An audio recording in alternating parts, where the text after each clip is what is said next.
733. Esta fue una cadena nacional. La democracia nos permite opinar con libertad. Defenderla es nuestra responsabilidad. Seguimos presentando la revista informativa Democracia. 9:45. Debemos preguntarnos permanentemente, y nos hemos preguntado, cuando el hartazgo generalizado se ha hecho presente en la vida del país, porque el periodo ha estado a punto de culminar, porque la situación política, y más que la política, la situación económica, ha tenido ya características de muchísima preocupación por una quiebra de indicadores y parámetros macros y micros. Cuando las cosas y las evidencias se ponen de manifiesto, allí surge la interrogante de mucha gente, la interrogante, la acusación y también una especie de epidemia de comentarios. Cuando van a irse o cuando ya se han ido.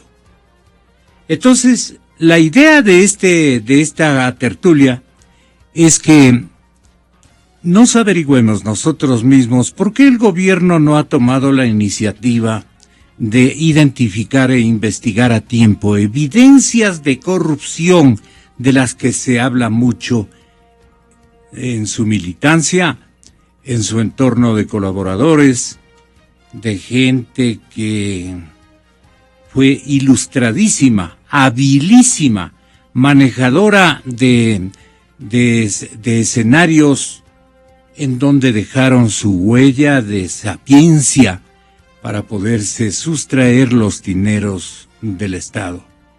Esos maestros han sido utilizados en estos últimos años. Y los cuadros directivos a lo largo de estos 9 años han sido muy comentados, sus nombres, en el ámbito ciudadano. Yo digo, al propio presidente debería interesarle apoyar y facilitar las indagaciones relacionadas a todo lo que ha significado compras, contrataciones públicas, crecimientos patrimoniales injustificados que le han llegado a los oídos. Y no solamente estoy refiriéndome a la etapa correísta. Los presidentes son amantes de ocultar las cosas que ellos descubren a su interior.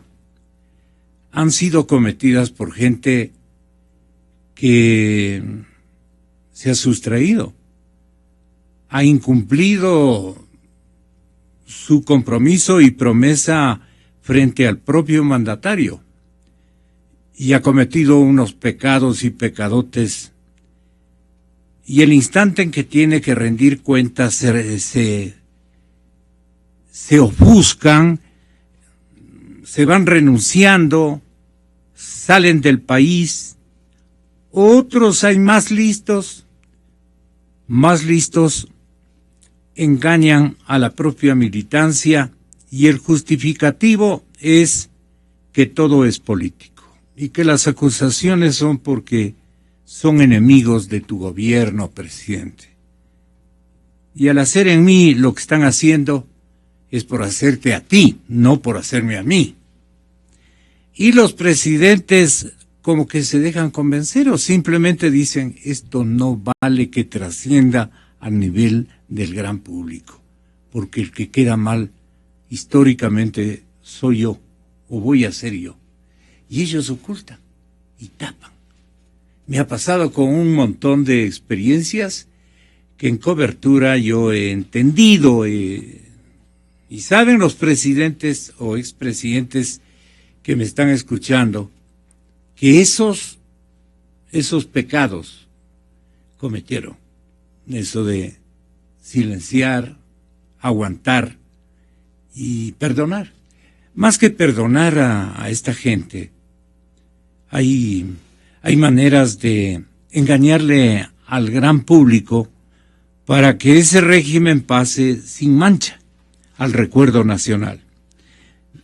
Y entonces, yo quiero que tengan la bondad ustedes, distinguidos invitados, de citarnos de qué manera podría la Fiscalía, podría la Presidencia de la República, podría la institucionalidad más directamente vinculada con el primer mandatario. Si este primer mandatario es un hombre honorable, si este primer mandatario no ha dado motivo para que haya, digamos, la confluencia de acusaciones injustificadas por otros actores de delitos de robo de dineros públicos.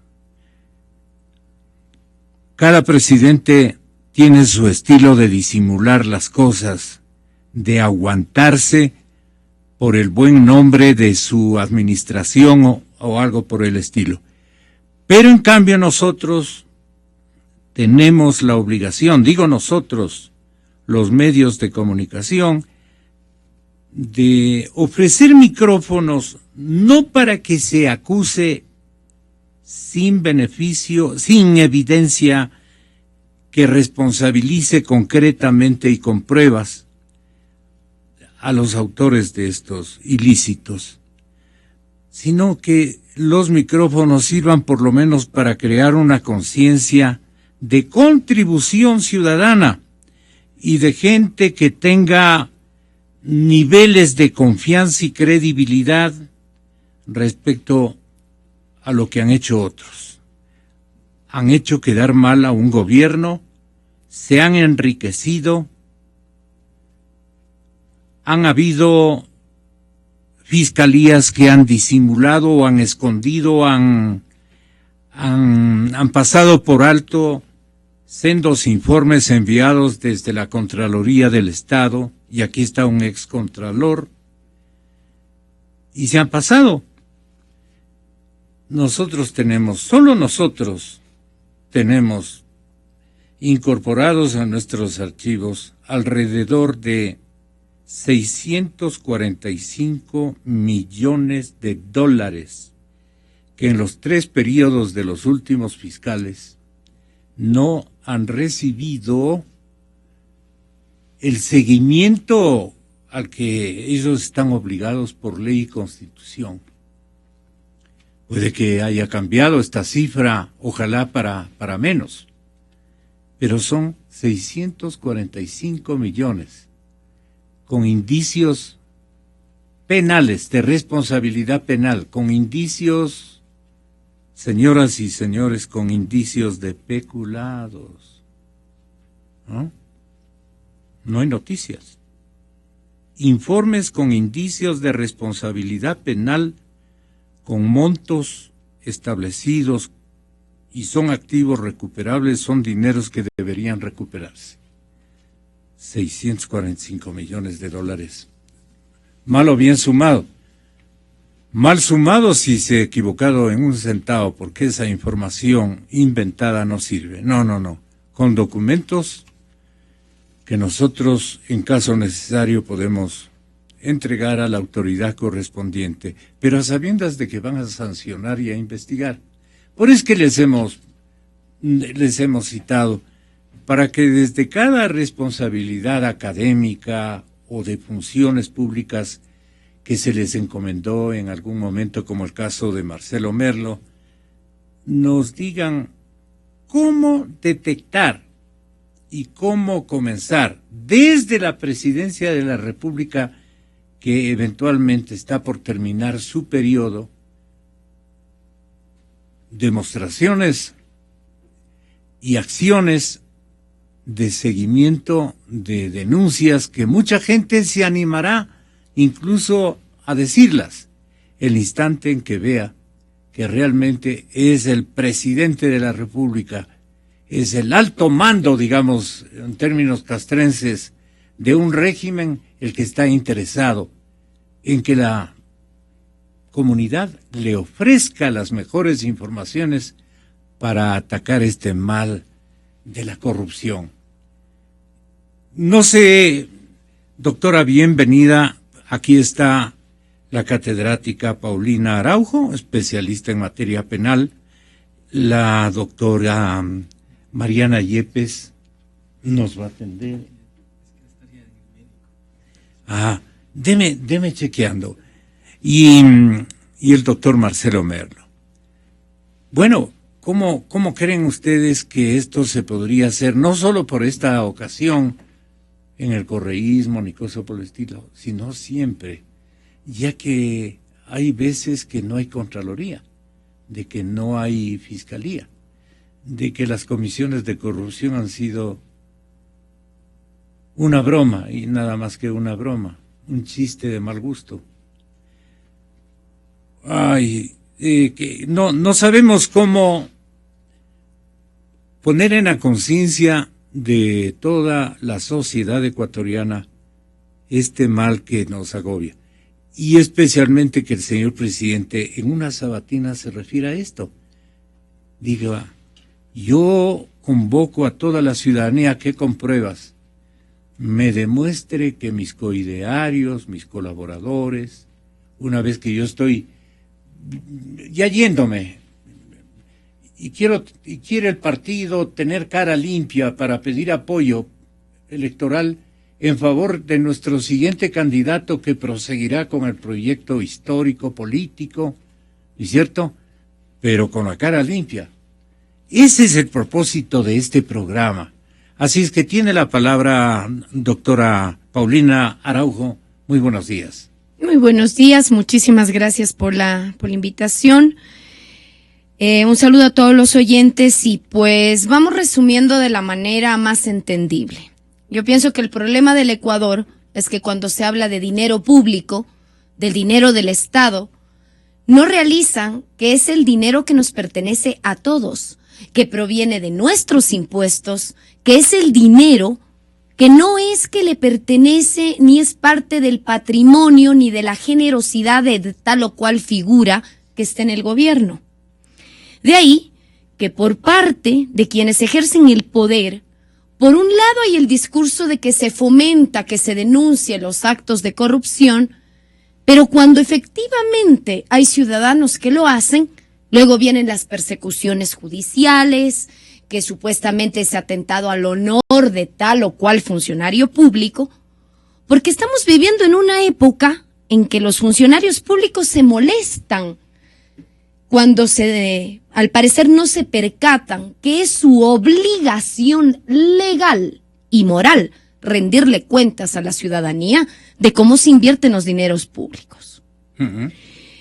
Sí, a mí me llamó la atención y lo dije años atrás, ya tiene el Código Orgánico Integral Penal 1 año y varios meses de vigencia, que ¿por qué precisamente la figura más clara de abuso de fondos públicos, que es conceder contratos transgrediendo la normativa, por qué esa figura que antes la teníamos en el tan criticado y derogado Código Penal como una modalidad de peculado, la sacaron y lo pusieron como un delito que se llama tráfico de influencias, que al ya no ser peculado, es una figura que sí podrá prescribir, es decir, que con el paso del tiempo puede quedar en la impunidad.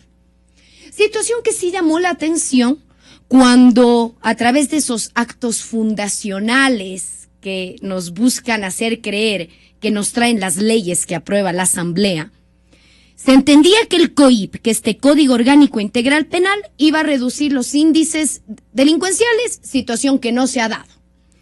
Y en esta situación del uso de los recursos públicos y la otorgación de contratos, bueno, pues ya que estamos reformando el COIP, que el señor presidente de la República ha concedido un indulto y que incluso ha dicho que ha habido errores, que hay falta de proporcionalidad, pues sí, hago también un llamado a la Asamblea, que es la que al fin de cuentas tiene que reformar la ley, a que se den cuenta que también afectar los recursos públicos y esta figura del conceder contratos a dedo debe ser peculado, debe ser imprescriptible, porque es el dinero de todos los ecuatorianos.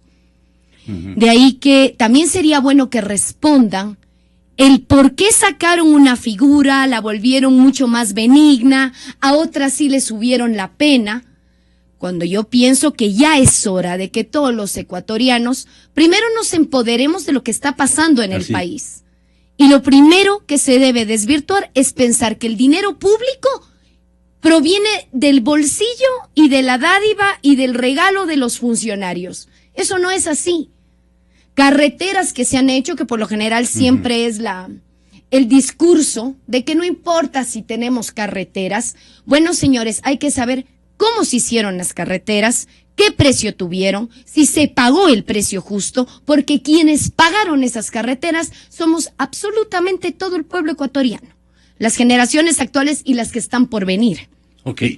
¿Cómo deberían buscar, digamos, los señores contralores del apoyo comunitario para ubicar evidencias o señales en donde los señores auditores o como se llamen estos funcionarios de la entidad de control operen, incluso con la aportación que se sabrá manejar con gran inteligencia, no vaya a recaer en entuertos o en acciones incluso legales de tipo penal con semejante coib a las personas que traten de probar o no tengan, digamos, evidencias concretas, pero tengan señales o como se llamen, donde entran los auditores, indicios de responsabilidad penal en el manejo de recursos públicos.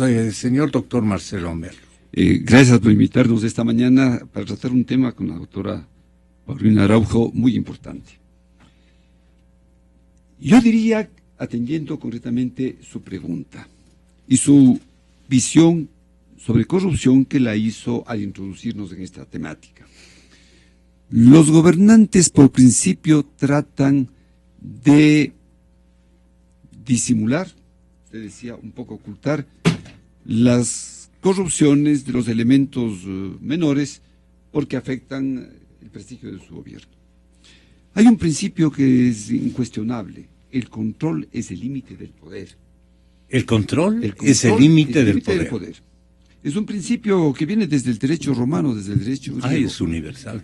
De tal manera que el momento en que usted debilita el control, prácticamente el poder abusa. Ahora bien, un concepto de corrupción, porque tenemos que marcarnos ya en conceptos un poco, no digamos filosóficos, sino de sentido común. Ese es un concepto que tiene un autor, que es el que habla. A lo largo de tantos años metido en estos temas, afiné un concepto de corrupción que es así de sencillo. Es el abuso del poder. Es el abuso del poder. Paréntesis. En cualquier forma que se ejerza el poder. Porque puede haber abuso del poder de parte de la jerarquía religiosa, de la jerarquía sindical, de la jerarquía gremial, desde luego en el orden político, en el orden administrativo, en el orden judicial, etcétera, etcétera. El abuso del poder, en cualquier forma que se manifieste este poder, ¿para qué?